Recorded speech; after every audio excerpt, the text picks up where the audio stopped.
Bom, pessoal, agora que nós aprendemos na aula 9 o que é a cinemática vetorial, como é que a gente trabalha com vetores, né? Como é que a gente trabalha com a composição de movimentos, a gente pode aproveitar esses novos conhecimentos e aplicá-los agora aqui na aula 10. A gente também vai aplicar na aula 11 e na aula 12. Mas aqui, inicialmente, a gente tem o que a gente chama de lançamento horizontal. Vamos ver o que isso significa mais ou menos. Mas aqui na figura de abertura, a gente já pode ter uma ideia.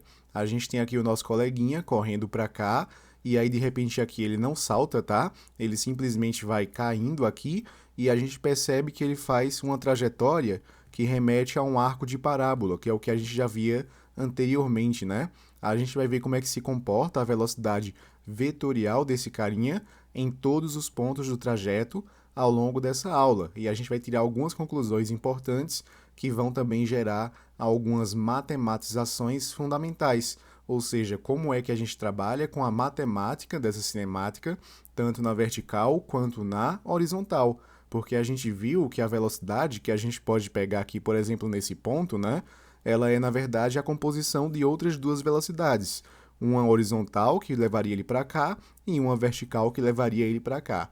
E aí a gente vai se valer desse conhecimento a partir de agora. Então, vamos lá. Então, veja bem, aqui eu vou pegar um exemplo inicial. Finja que a gente tem aqui um corpo com uma velocidade horizontal. Se ela é horizontal e a gente pensa em termos de plano cartesiano, né? A gente tem x e y, então tudo que está na horizontal eu vou remeter a x. E tudo que está na vertical a gente vai fazer uma referência a y, tudo bem?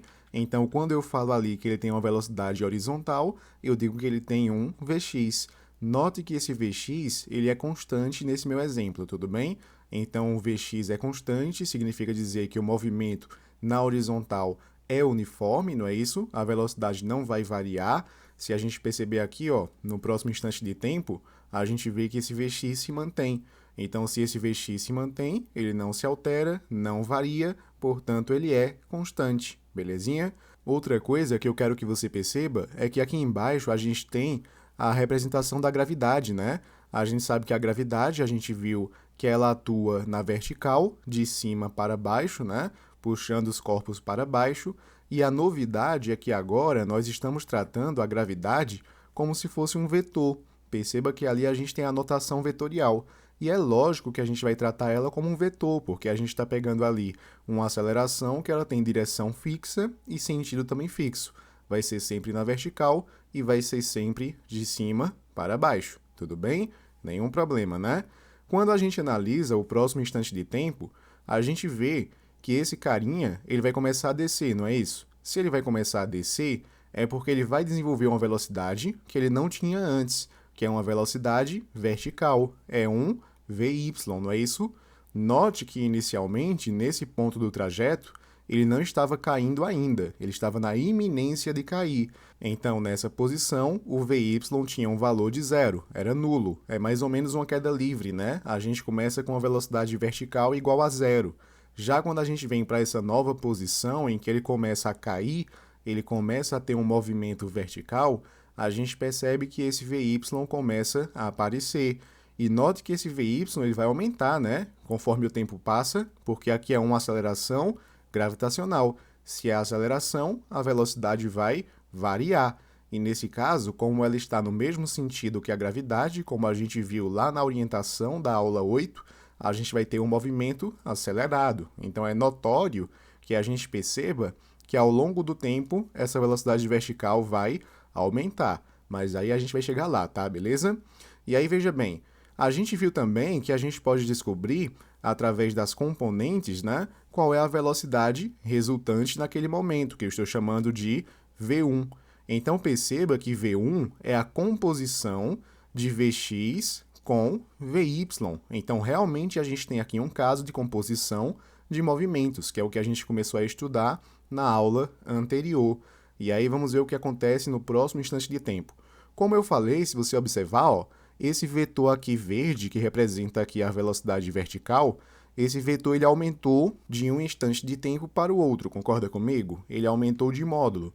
Então a gente percebe que aqui o vetorzinho ele aumenta graças à gravidade, como a gente mencionou. Movimento acelerado, a gente vai ter uma velocidade crescente, não é isso? Então vamos lá, se a gente pegar aqui a resultante, a gente tem aqui V2. Perceba que esse V2, ele recebeu uma inclinação aqui, ó, maior em relação a Vx, não é isso? Isso quer dizer que o Vy ele cresceu, porque esse vetorzinho aqui cresceu, quer dizer que ele vai apontando cada vez mais para baixo. Então, essa trajetória que a gente percebia desde a aula 1 como um arco de parábola, ela só existe porque esse Vy ele varia. Se ele não variasse, a gente teria um valor constante. E aí a gente pegava aqui, ó, ele faria uma trajetória que seria retilínea, não seria um arco de parábola. Mas, pela ação gravitacional, esse Vy vai aumentando. Isso quer dizer que o V2 ele vai se curvando em relação a V1, não é isso? Ele é mais inclinado em relação a Vx, ele vai chegando mais perto da vertical, e aí, graças a essa inclinação, a gente tem a percepção do movimento como um arco de parábola, que é algo que a gente via desde os fundamentos da cinemática. Se a gente vai pegando aí em instantes posteriores, a gente percebe realmente, ó, Vy agora está bem grandinho, né, em relação a como ele começou, e aí a gente pega a velocidade vetorial e aí ela vê que ela está mais inclinada, não é isso? Ela sempre vai tocando a trajetória. Quando toca a trajetória, a gente diz que ela tangencia a trajetória, mas aí ela sempre vai se inclinando cada vez mais, até que a gente chegue no último momento em que Vy atinge seu valor máximo, porque atingiu o solo, e ali a gente tem a velocidade vetorial, né, final, que eu vou chamar simplesmente de V, tudo bem? V final a gente chamava de V, então essa velocidade vetorial final eu vou chamar de V. E é importante a gente olhar para esse V, porque algumas questões vão te perguntar qual é a velocidade final do movimento nesse lançamento horizontal. Veja que aqui a gente tem três velocidades. A gente tem Vx, a gente tem Vy e a gente tem a velocidade resultante. Então é preciso que a gente fique bem atento ao que a questão está perguntando para a gente. Se ele perguntar qual é a velocidade horizontal, eu vou olhar para Vx. Se ele perguntar qual é a velocidade vertical no final do processo, eu vou olhar para Vy. Mas se ele perguntar para mim qual é a velocidade do corpo no final do processo, essa velocidade final ela é a resultante, tranquilo? É a junção dessas duas outras componentes. É uma composição de velocidades e, portanto, uma composição de movimentos, beleza? Então, se a gente quiser aplicar a regra do polígono a esse desenhozinho, o que eu simplesmente fiz foi colocar esses vetores aqui, tudo bem? É o mesmo arranjo, só coloquei ali para a gente poder analisar um pouquinho melhor. Então, se a gente utilizar a regra do polígono, o que é que a gente faz? A gente deixa Vx onde ele estava e a gente pega o Vy e a gente joga ele da esquerda para a direita. Porque aí, ó, o início de Vy, a origem de Vy vai ficar na extremidade de Vx. E aí você percebe, ó, que a extremidade de Vy fica para cá e o vetor resultante a gente trata como? A gente pega a origem do primeiro vetor e a gente leva para a extremidade do último vetor, nesse caso de Vy, não é isso? Belezinha. Se a gente forma um polígono ali, a gente percebe que a gente tem um triângulo pitagórico, um triângulo que tem um ângulo reto. E quando a gente tem um ângulo reto ali, ou seja, um ângulo de 90 graus, a gente pode aplicar o teorema de Pitágoras. Nesse caso, a hipotenusa, que é o cateto oposto ao ângulo de 90 graus, é a velocidade resultante. E os catetos são Vx e Vy. Pelo teorema de Pitágoras, como a gente viu na nona aula, v ao quadrado vai ser igual a vx ao quadrado mais vy ao quadrado. A hipotenusa ao quadrado é igual à soma dos catetos ao quadrado também, beleza? Quero também que você perceba, e aqui é bem importante, que esse carinha percorreu uma distância horizontal, como eu destaquei aqui de roxo. Então, essa distância horizontal, na física, a gente costuma chamar de alcance. Logicamente que isso aqui faz o mesmo papel que o ΔS que a gente via anteriormente, porque é uma variação da posição na horizontal. Então aqui a gente tem um ΔS que a gente vai chamar de A. É só uma mudança de nome, mas o significado é o mesmo, beleza? Então esse alcance vai ser a variação da posição na horizontal, porque a gente vai poder analisar esses movimentos, né? Em especial o horizontal, que é o tema dessa aula, sob a ótica do princípio da simultaneidade de Galileu, que dizia o quê? Eu tenho uma velocidade resultante. Eu separei ela em duas componentes, Vx e Vy. De acordo com o princípio de Galileu, de acordo com aquela regrinha que a gente viu, né? A gente pode tratar a componente resultante como se fosse o resultado de duas componentes independentes, mas que acontecem ao mesmo tempo. Ou seja, ao mesmo tempo que esse carinha percorre uma distância horizontal, ele também percorre uma distância vertical. E tudo isso ao mesmo tempo. Isto é, o tempo que ele levar para cair essa altura todinha é o mesmo tempo que ele gasta para percorrer toda essa distância horizontal que estamos chamando de alcance. Em termos de vertical, que é a nossa novidade, aqui eu chamei de ΔH, eu coloquei a posição inicial lá em cima e eu coloquei a posição final lá embaixo, porque aí a trajetória vai ficar positiva para baixo. Por quê? Porque aqui a gente tem um movimento de queda.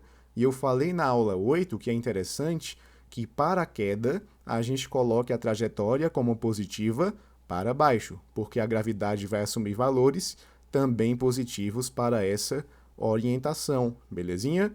É só uma questão de orientação. Fica bem melhor se a gente tratar a trajetória dessa maneira, tudo bem? E aí veja bem, qual é a conclusão que a gente tem aqui? E isso é de fundamental importância. Vx. Vx é uma velocidade que ela está na horizontal ou está na vertical? Está na horizontal. Isso aí a gente percebe que em todos os pontos da trajetória, Vx é uma velocidade horizontal. Galera, é uma velocidade horizontal. Ela vai sofrer ação da gravidade? É lógico que não, porque a gravidade aponta na vertical para baixo. Então, o vetor aceleração está na vertical. Ela não vai atuar na componente horizontal. Isso quer dizer para a gente que realmente algo que eu falei desde o começo é que Vx é constante. E se a velocidade é constante, quer dizer que o movimento é retilíneo uniforme. Então, a gente pode tratar a componente horizontal como se fosse um movimento uniforme, como se a gente estivesse pegando um corpo que ele sai desse ponto e vai até esse. Ou seja, como se ele estivesse percorrendo aqui uma retinha, com uma velocidade constante, beleza? Já na vertical, o Vy ele está na vertical, não é isso? E a gravidade também está na vertical. Então, Vy vai sofrer ação da gravidade. Se vai sofrer ação da gravidade e, consequentemente, a ação de uma aceleração, aqui a gente tem um movimento que ele é uniformemente variado. É um caso de MRUV, é um caso de MOVE. Mas aí perceba que não é qualquer movimento uniformemente variado, porque aqui, no primeiro ponto que a gente pegou da trajetória, o Vy valia 0. A velocidade inicial em y era nula. Qual é o movimento que a gente dizia que o corpo cai, mas ele cai com a velocidade vertical nula? Ou seja, ele é abandonado, ele cai a partir do repouso. É a queda livre. Então, a gente percebe que essa velocidade vai aumentando, tudo bem, a velocidade vertical vai crescendo, porém, ela inicia do zero. Ela é abandonada a partir do repouso, digamos assim. Então, o tipo de movimento que a gente tem na vertical é o que a gente chamou na aula 8 de queda livre. É um movimento vertical, começa com velocidade zero, então a gente tem ali uma queda livre, tudo bem? E é isso que a gente vai começar a estudar a partir de agora. A gente vai começar a ver essas componentes de maneiras separadas, porque a gente viu que a componente horizontal, a gente tem um caso de movimento uniforme. Já na vertical, a gente tem um caso de queda livre, de movimento uniformemente variado. Vamos iniciar aqui pelo mais simples. Vamos começar a olhar primeiro para a componente horizontal. Na componente horizontal, a gente viu que a gente tinha uma distância que a gente chamou de alcance, não é isso? E o que é que a gente sabia desde a aula de MRU? A gente sabia que a gente tem uma função horária para os espaços, não é isso? Ou seja, a posição final é igual à posição inicial, mais ou menos a velocidade vezes o tempo. Se eu isolar aqui e pegar esse S0 e jogar para o outro lado, a gente ficaria com S menos S0 tem que ser igual a... Eu vou usar o sinal de mais aqui porque eu vou considerar o movimento sempre como progressivo. Vou começar de uma distância pequenininha e ele vai ganhando distância, certo? Então, movimento progressivo porque a trajetória vai ser positiva para onde eu orientá-la. Então, S menos S0 ficaria igual a velocidade vezes o tempo. Mas quem é que é S menos S0? S menos S0 era ΔS. ΔS é igual a V vezes T. A partir de agora, esse ΔS, a gente está chamando de quê no lançamento horizontal? a gente está chamando de alcance.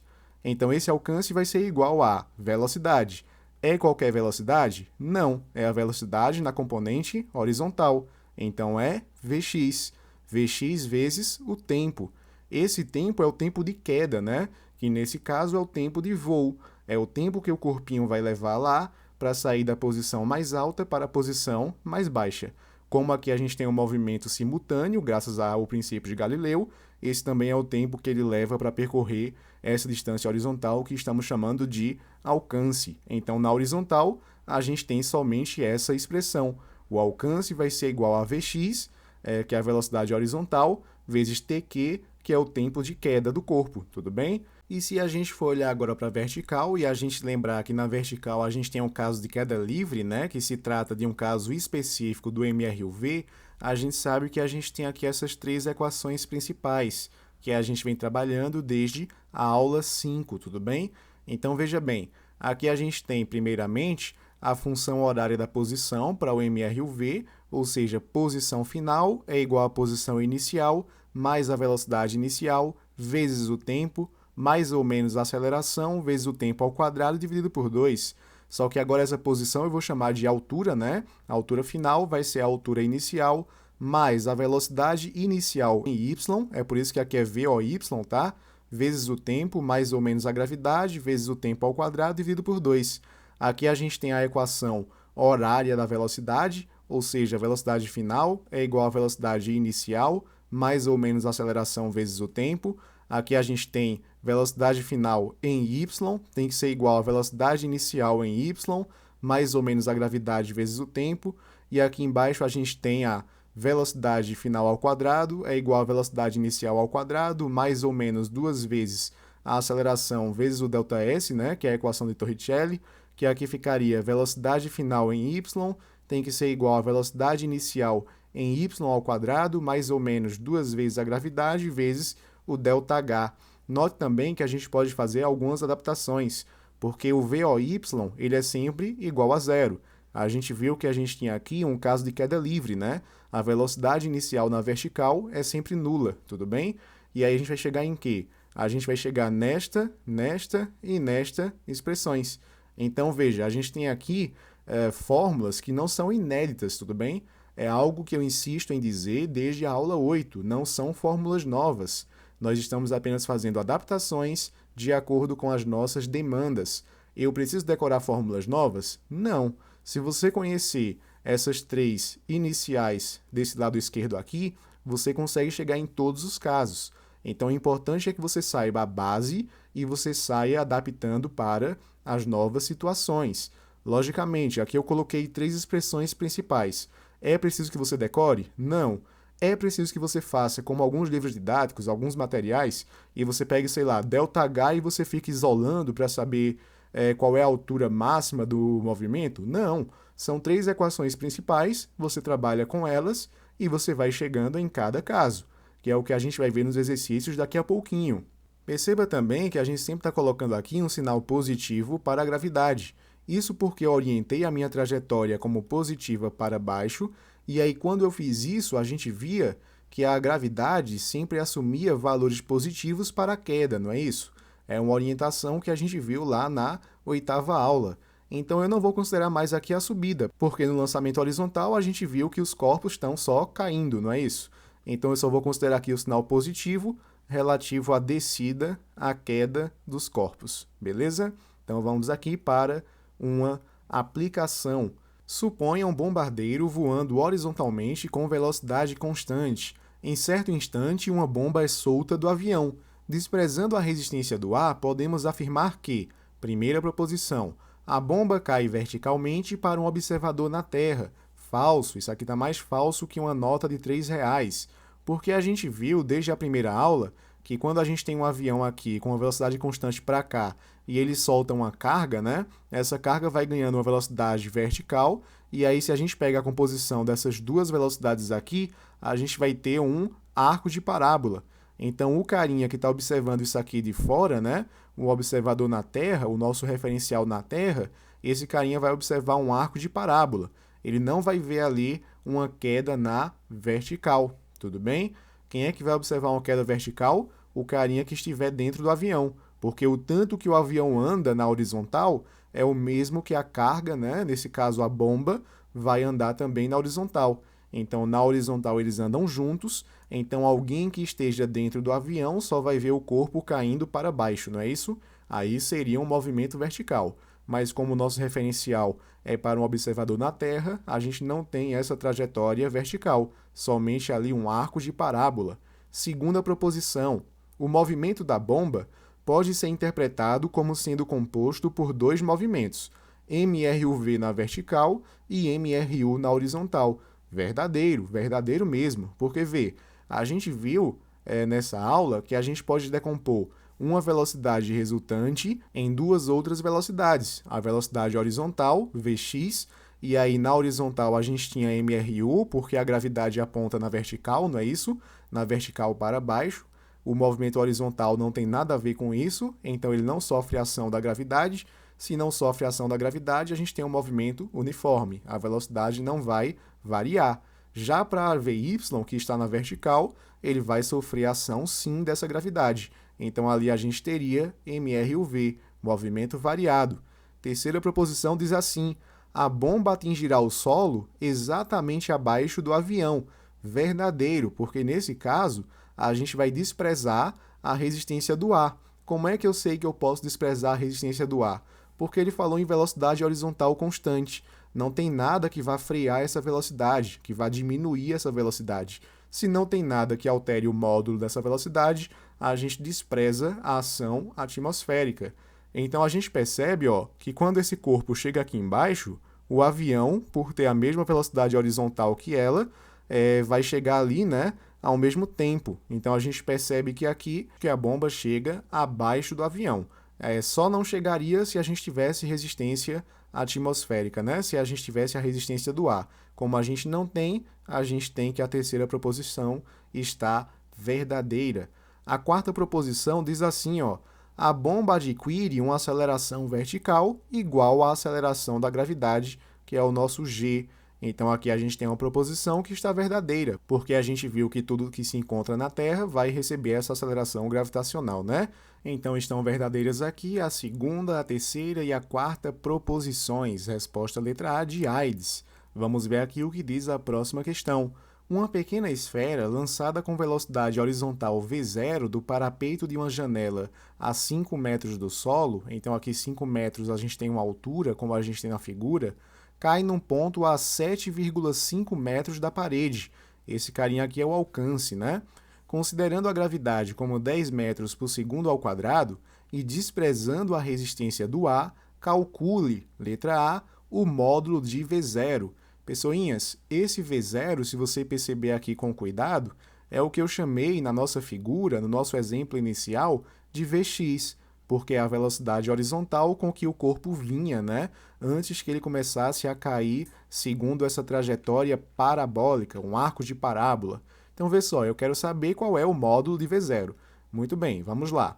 Uma coisa que a gente pode pensar intuitivamente é a seguinte: como eu quero saber quem é Vx, eu vou olhar para a horizontal, não é isso? É uma boa presunção. Então, vamos lá. Letra A, gente sabe que o alcance é Vx vezes o tempo de queda, não é isso?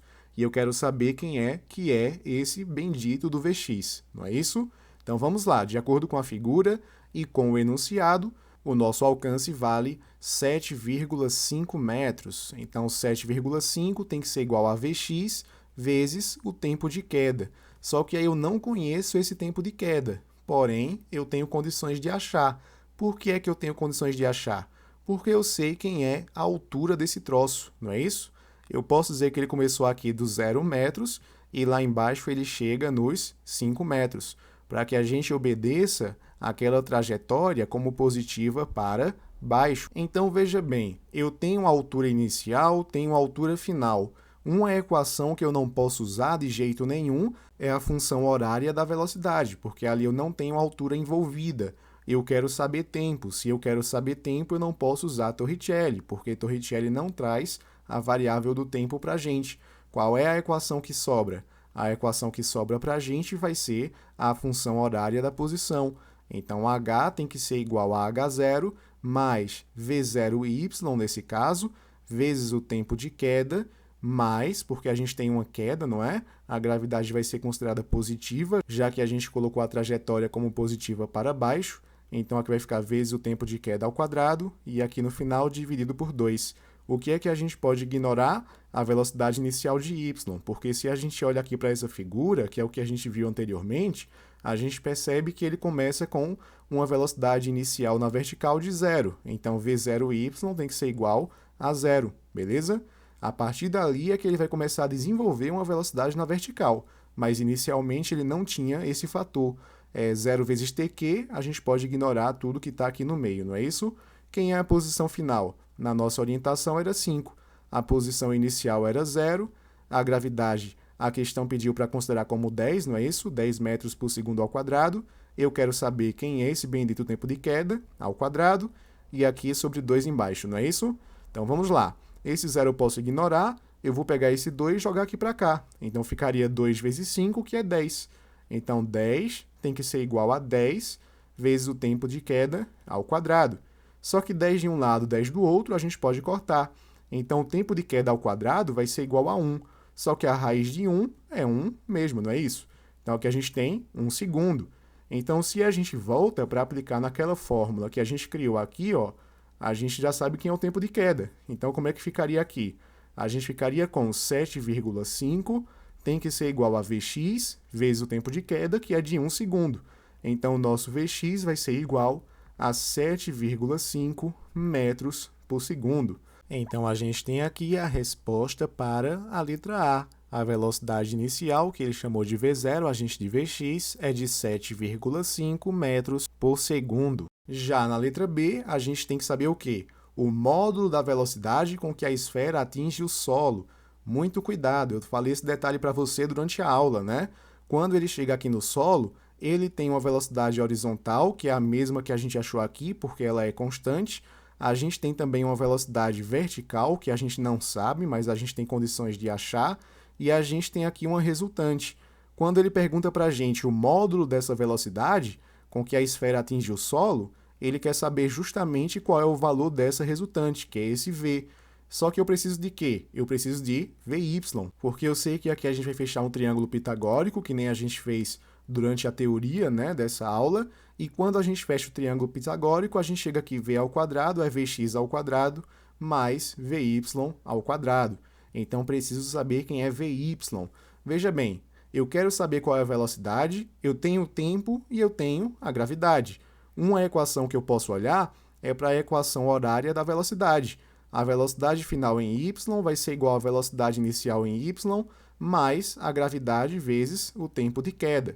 Quem é que é esse v0y? É 0. A velocidade inicial na vertical é nula. Gravidade é 10 e o tempo de queda aqui foi de 1 segundo. Então, 10 vezes 1, a gente chega numa velocidade final lá de 10 metros por segundo. Como eu falei para vocês, a gente tem que v ao quadrado é vx ao quadrado mais vy ao quadrado, via teorema de Pitágoras. Então, v ao quadrado tem que ser igual a vx ao quadrado, só que vx é 7,5, não é isso? E aqui a gente teria vy, que seria 10 ao quadrado, belezinha? Então, aqui a gente ficaria com v ao quadrado, tem que ser igual a 7,5 ao quadrado, só que 7,5 ao quadrado é a mesma coisa que 56,25, beleza? Mais 10 ao quadrado, que é 100.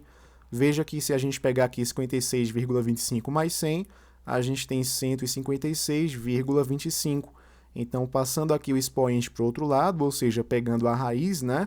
Quer dizer que essa velocidade vai ser igual à raiz de 156,25.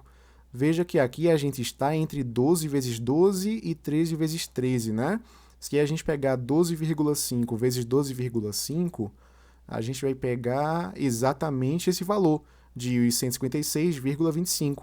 Então, nossa velocidade resultante aqui no final é de 12,5 metros por segundo, beleza? Tá aqui a resposta da letra B. A velocidade resultante, o módulo dela, é de 12,5 metros por segundo, tudo bem? Vamos ver aqui a nossa próxima aplicação, que está justamente aqui. Um avião chavante está a 8 km de altura e voa horizontalmente a 700 km por hora. Então aqui eu tenho altura e tenho uma velocidade horizontal, patrulhando a costa brasileira. Em dado instante, ele observa um submarino inimigo parado na superfície. Desprezando as forças de resistência do ar e adotando a gravidade como 10 metros por segundo ao quadrado, pode-se afirmar que o tempo de que se dispõe para o submarino, a fim de que ele se desloque após o avião ter soltado a bomba, é de... Então aqui a gente tem as opções, algumas em segundos, tá?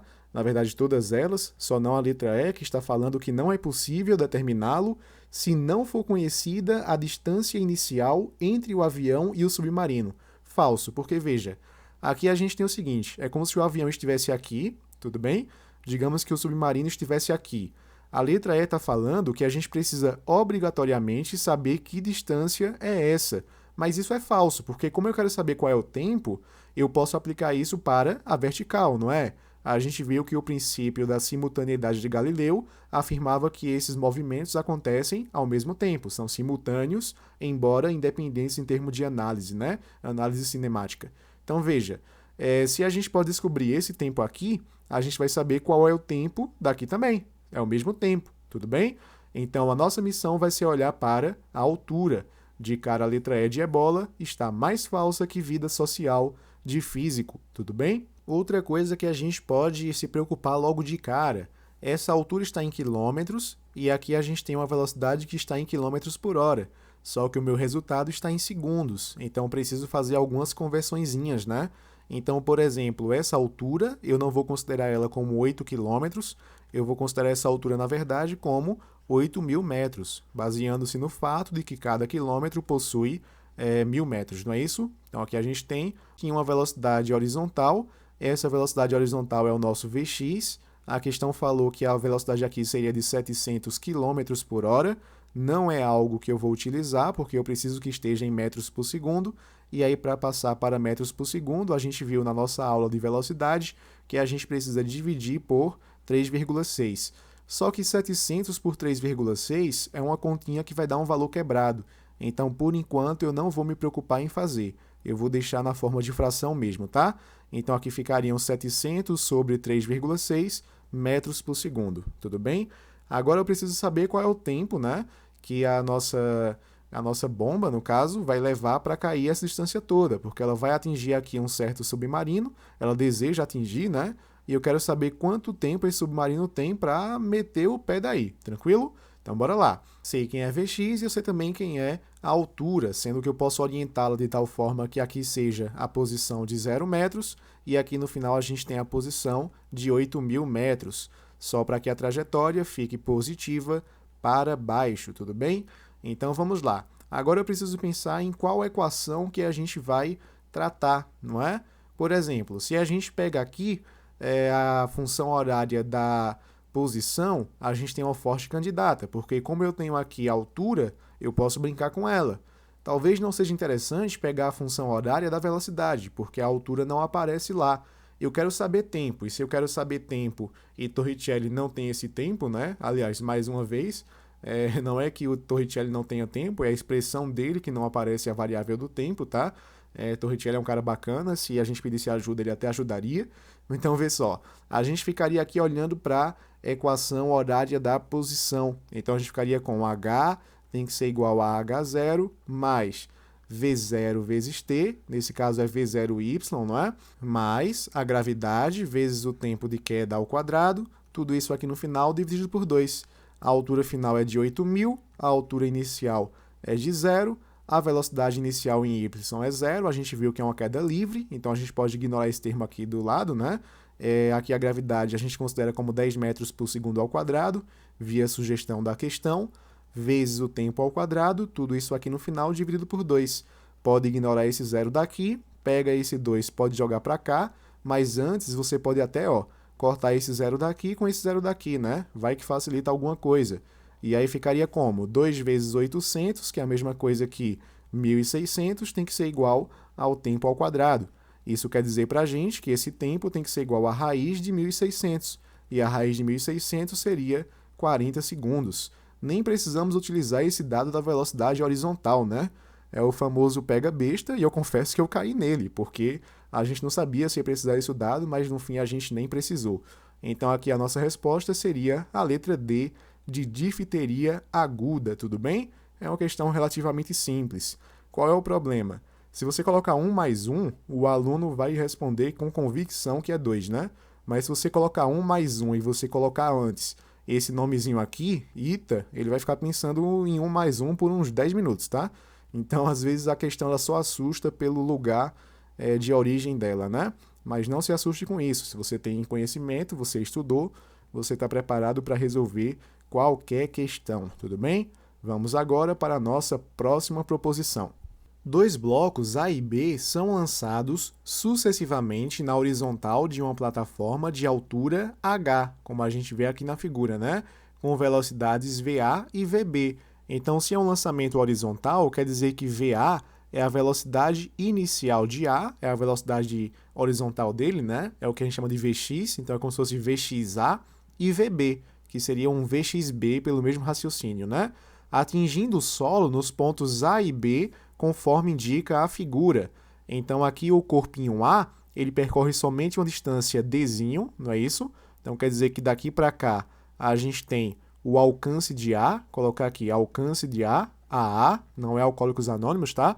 E aqui embaixo a gente tem uma distância de 2D para o nosso corpo B. Então, ele veio daqui até misericórdia, não foi uma reta, mas nós já somos íntimos, né? Você já sabe que retas para mim são que nem a Kryptonita para o super-homem. Então aqui a gente tem o alcance de B, que eu vou chamar de AB, belezinha? Bora lá. Os tempos decorridos, desde que cada bloco abandona a plataforma até atingir o solo, são TA e TB. Então é o tempo, basicamente, que eles levam, né, para fazer, cada um deles, a sua trajetória, que seria esse arco de parábola, para um observador ali na Terra, né, para um referencial no solo. Pode-se afirmar que, se a gente olha para as alternativas, a gente vê que elas pretendem relacionar os tempos e as velocidades. Galera, relacionar os tempos é a coisa mais fácil do mundo, porque são tempos iguais. Por que é que são tempos iguais? Você percebe que esses dois corpos eles estão sendo aqui abandonados na vertical a uma mesma altura, é a mesma altura h, então eles vão levar o mesmo tempo para percorrer essa altura h. Se eles vão percorrer o mesmo tempo, então quer dizer que TA é igual a TB, ou que TB é igual a TA, né? Como tem aqui na letra A, na letra B, na letra C, não é isso? Então a gente ficaria entre essas três alternativas. Mas, Tiago, eu estou duvidando disso. Como é que a gente faria para matematizar? Vê só, se a gente pensar na função horária da posição para A e para B, a gente ficaria assim, vê só. Deixa eu só separar aqui o problema em duas partes, tá? Então a gente ficaria para A, ficaria a altura final de A tem que ser igual à altura inicial de A, mais a velocidade inicial de A, vezes o tempo, mais a gravidade, vezes o tempo ao quadrado, dividido por 2. Já para B, ficaria h final de B tem que ser igual a h inicial de B, mais velocidade inicial de B, vezes o tempo, mais a gravidade, vezes o tempo ao quadrado. Tudo isso aqui no final dividido por 2. O que é que a gente pode fazer? A gente pode cortar a velocidade inicial dos dois, porque a gente está pegando a velocidade inicial na vertical. E a gente viu que é uma queda livre, né? Então a gente começa aqui a partir da velocidade de zero na vertical. A gente pode considerar para o nosso referencial, como eles estão partindo do mesmo ponto, né? Que H0A e H0B são iguais a zero. Qual é a constatação que a gente fez? Eles vão percorrer a mesma altura. E eles vão percorrer a mesma altura de tal forma que na vertical eles atingem a mesma posição. Então quer dizer que HA é igual a HB. Se a gente substituir esses dados, aqui é TA e aqui é TB, né? Só para a gente não confundir. Se a gente substituir esses dados, aí ficaria G vezes o tempo de A ao quadrado dividido por 2 tem que ser igual a G vezes o tempo de B ao quadrado, tudo isso dividido por 2. G de um lado, G do outro, tu pode cortar. 2 de um lado, 2 do outro, tu pode cortar também. Se tu tirar a raiz dos dois lados, tu ficaria aqui TA tem que ser igual a TB. Então, matematizando, você consegue chegar na mesma conclusão conceitual. O fato de que eles percorrem a mesma altura na vertical faz com que eles tenham o mesmo tempo de queda. Logicamente, se é o mesmo tempo de queda, é o mesmo tempo aqui que eles levam para percorrer a distância horizontal. Então, não importa se a gente tiver diferentes alcances, né? Se a gente tiver a mesma altura inicial e a mesma altura final, o tempo de queda vai ser o mesmo, belezinha? Vamos agora olhar para as velocidades. Para olhar para as velocidades, é interessante que a gente olhe para a horizontal, porque essas velocidades elas começam na horizontal. Então, se eu pensar no alcance de A, o alcance de A seria a velocidade inicial de A, que eu vou chamar de Vxa, vezes o tempo de queda de A, TQA. Já o alcance de B, colocar um pouquinho aqui mais embaixo, o alcance de B seria a velocidade horizontal de B vezes o tempo de queda de B, chamar de TQB. Anteriormente eu chamei de TB e TA, mas tanto faz, tranquilo? São apenas nomes. Quem é que é o alcance de A? Em termos numéricos eu não conheço, mas de acordo com a figura, o alcance de A é D, tranquilo? Um Dzinho. Então ficaria Dzinho, tem que ser igual a Vxa, isso aqui eu repito, vezes o tempo de queda de A. Isso aqui eu repito também. Eu vou chamar essa equação de equação 1. Já o alcance de B, de acordo com a nossa ilustração, a gente viu que a gente tem aqui 2D. Então, ficariam 2D, tem que ser igual a Vxb, que é algo que eu repito, porque eu quero relacionar, vezes o tempo de queda de B. Eu vou chamar isso de equação 2. Eu vou fazer agora um procedimento que a gente vai utilizar bastante nas próximas aulas, tudo bem? É um artifício matemático. Então, eu vou pegar o seguinte, eu vou dividir a primeira equação pela segunda equação. E aí eu coloco a equação número 1 aqui em cima, vê só, D é igual a Vxa vezes TQA. Como eu quero dividir por 2, eu vou colocar a segunda equação embaixo dela. Então, ficariam 2D, tem que ser igual a Vxb, né, vezes o tempo de queda de B. Quais são os termos que a gente pode cortar? A gente pode cortar esse D com esse D. A gente sabe que os tempos de queda são iguais, então a gente pode cortar TQA com TQB e a gente pode fazer meios pelos extremos, jogar esse Vxb ali para cima e esse 2 aqui para cima, tudo bem? Então a gente ficaria com o quê? Ficaria com Vxb vezes 1, que é Vxb, isso aqui vai ser igual a 2 vezes Vxa, 2 Vxa. Isso quer dizer que a velocidade de B é o dobro da velocidade de A, que é justamente o que consta aqui na letra C de catapora, tudo bem? Então, resposta letra C de catapora, nada muito complicado, é uma questão literal, né? A gente tem letras, não tem números, mas é uma questão bem simples. E a gente tem conclusões bem interessantes, né? Eu gostei bastante dessa questão porque a gente tem conclusões físicas bem bacanas. Bora ver aqui uma questão também interessante, ela se parece um pouco com a questão anterior, só que é uma questão que aqui a gente está pegando alturas diferentes. H1 dessa vez não é igual a H2. Vamos lá, vamos em frente. Duas partículas, 1 e 2, estão situadas na mesma vertical a alturas respectivamente iguais a H1 e H2 do solo, sendo H1 igual a 4H2. Essa relação é importante, provavelmente a gente vai usar durante a resolução. Vamos observar a figura. Realmente a gente tem, ó, dois corpos que eles estão na mesma linha vertical, misericórdia, essa linha daqui. Esse negócio aqui que eu estou destacando, tá? É a mesma linha, beleza? Mesma linha, vertical, reta, beleza? E a gente vê que eles têm diferentes alturas, né? A gente tem um que está mais alto, é a altura 1, e a gente tem aqui o segundo, que está a uma altura H2, de tal forma que H1 seja 4 vezes H2, é o quádruplo de H2. As partículas são, então, lançadas horizontalmente de forma a atingirem o solo no mesmo ponto P. O que é que isso significa aqui para a gente? Significa dizer que elas possuem o mesmo alcance, não é isso? Se elas vão percorrer aqui uma mesma distância horizontal, de tal forma que vão chegar aqui ao mesmo ponto P, a gente diz que elas têm o mesmo alcance, belezinha? Então, veja bem, qual seria a razão, ou seja, razão é fração, não é isso? Que seria V1 sobre V2, entre os módulos das velocidades de lançamento das partículas 1 e 2. É como se ele quisesse saber quem é V1x, né?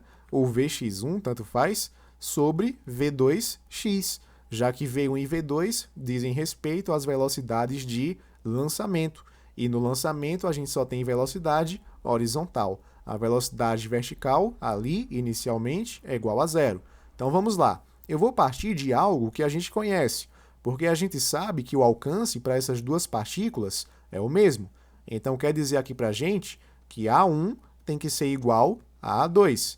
Só que A1 é Vx1, ou V1x, tanto faz, vezes o tempo de queda de 1, e A2 é Vx2 vezes o tempo de queda de 2.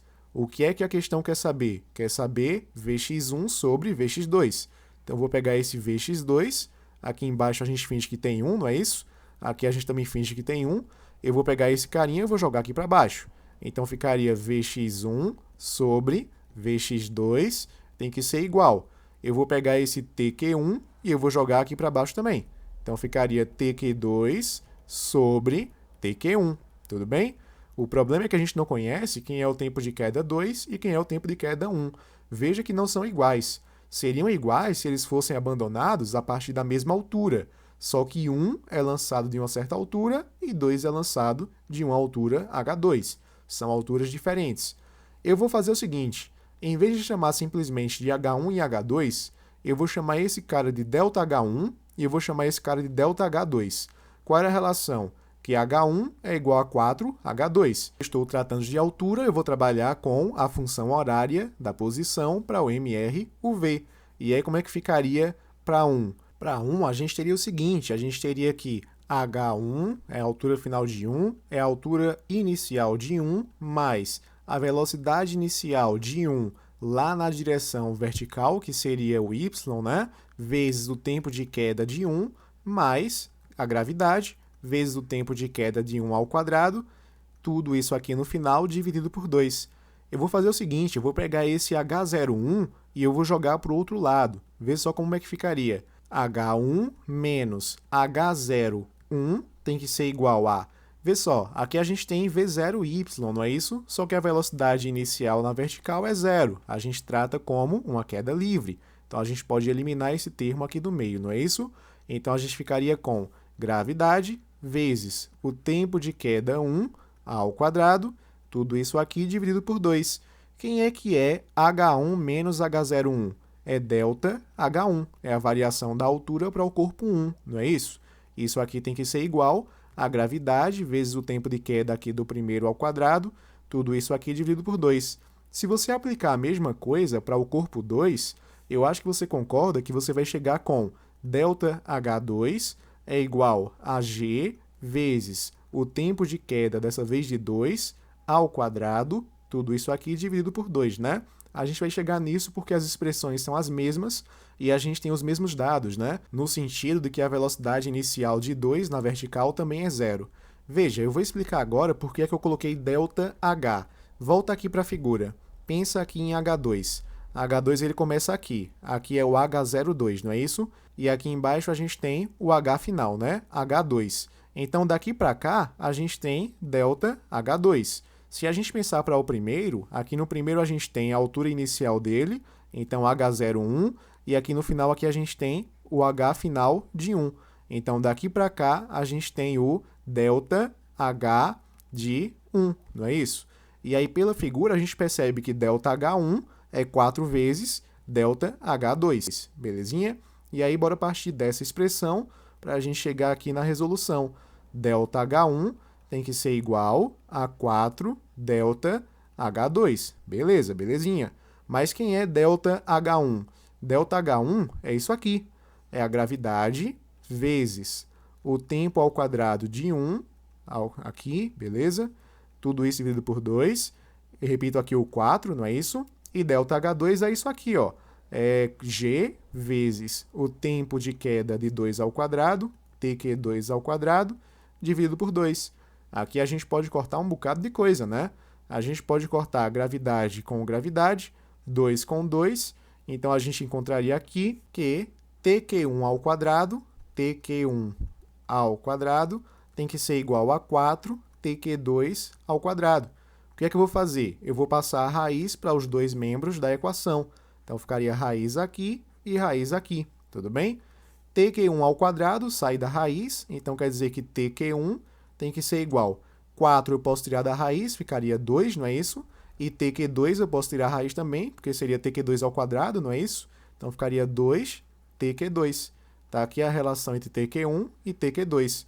Agora é só jogar nessa expressão que a gente chegou aqui anteriormente. Como é que ficaria?